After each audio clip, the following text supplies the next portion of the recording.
जैनूर आसिफाबाद में एक आदिवासी खातून के ऊपर एक मखदूम नाम के शख्स ने हमला करके जख्मी कर दिया।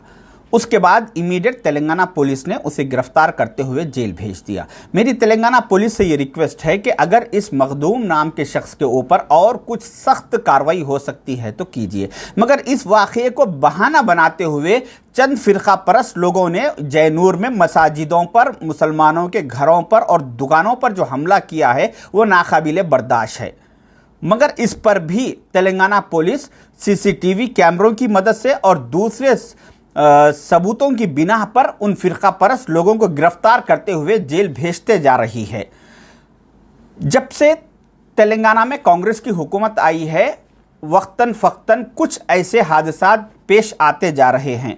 जैसा कि आप ये वीडियो देख रहे हैं, ये वीडियो में जिस शख्स जिसके घर को तोड़ा जा रहा है वो एक लाला भाई नाम के एक शख्स है। जैनूर के उनके घर पे अटैक किया गया और जो बैठा हुआ शख्स है वो अपने सारे साथियों को लेकर आके वहां पर बैठ के चीखते चिल्लाते हुए उन्हें कह रहा है कि इस घर में घुसो, मारो, तोड़ो।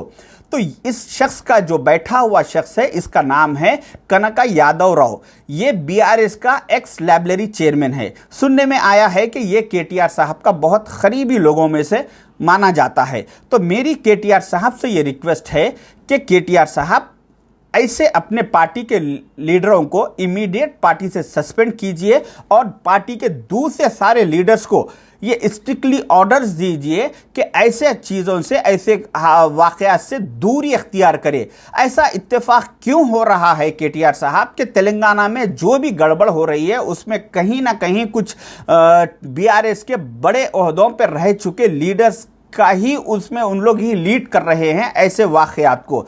तो अगर केटीआर साहब इस पर अपनी खामोशी नहीं तोड़ेंगे तो तेलंगाना की आवाम ये सोचने पे मजबूर हो जाएगी कि कहीं ऐसा तो नहीं कि बीआरएस पार्टी इख्तिदार से बेदखल होने के बाद केटीआर साहब बौखलाहट का शिकार होके अपने लोगों को ये काम पे लगाए हुए हैं। मैं नहीं समझता कि केटीआर साहब इतनी नीच हरकत करेंगे, मगर केटीआर साहब अगर ऐसे वाक़यात पर अपने पार्टी के लीडरों को नहीं रोकेंगे और उन लोगों को सस्पेंड नहीं करेंगे तो कहीं ना कहीं ये सोचने पे मजबूर तेलंगाना की आवाम हो जाएगी। रहा सवाल दूसरा, मेरे कई चाहने वाले सोशल मीडिया पे मुझे ट्रोल कर रहे हैं, कह रहे हैं कि आपने तो मुसलमानों केसीआर को पहचानो, बहुत बोला केसीआर साहब के दौर में, अब क्या हो गया है कि अब खामोश है।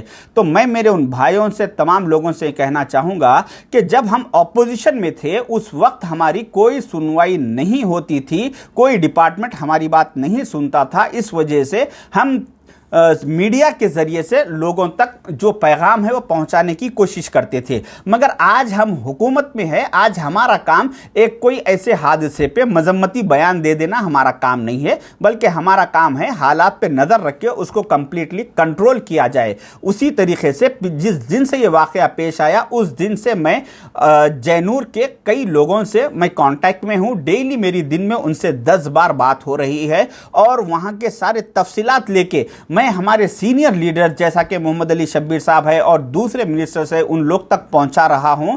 और मेरी वहां के एसपी साहब, डीएसपी साहब से भी कंटिन्यूसली मैं उनसे भी फ़ोन पे राब्ते में हूं।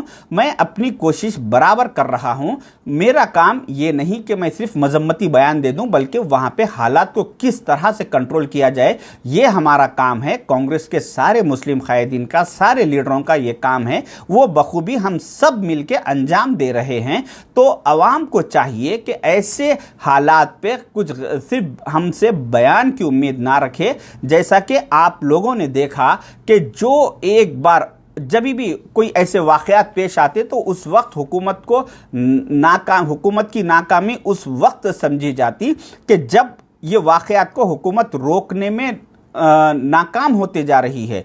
तो मगर यहाँ पर जैसे ही एक फ़िरका परस्त लोगों ने मंसूबाबंद तरीके से वहाँ पर जो हमला किया, अटैक किया, उसके फ़ौरन चंद घंटों में सीएम रेवंत रेड्डी साहब, जिसके पास होम मिनिस्ट्री भी उन्हीं के पास है, वो इमीडिएट सारी पुलिस फोर्स को वहाँ पर भिजा दिए और सारे हालात को अपने कंट्रोल में ले लिया। आप लोग शायद देखे होंगे कि जो एक दफ़ा सोशल मीडिया पे वीडियोस, फोटोज़ वगैरह आए वहाँ के हादसे के, उसके बाद कोई भी एक वीडियो, फ़ोटो आपको नहीं देखने में आएगी, क्योंकि इसकी वजह यह है कि पुलिस पूरा वहां पे कंट्रोल कर चुकी और उसके बाद से चंद घंटों में जो वाकया हुआ उसके बाद से आज तक कोई एक छोटा सा भी नाखुशगवार वाकया पेश नहीं आया।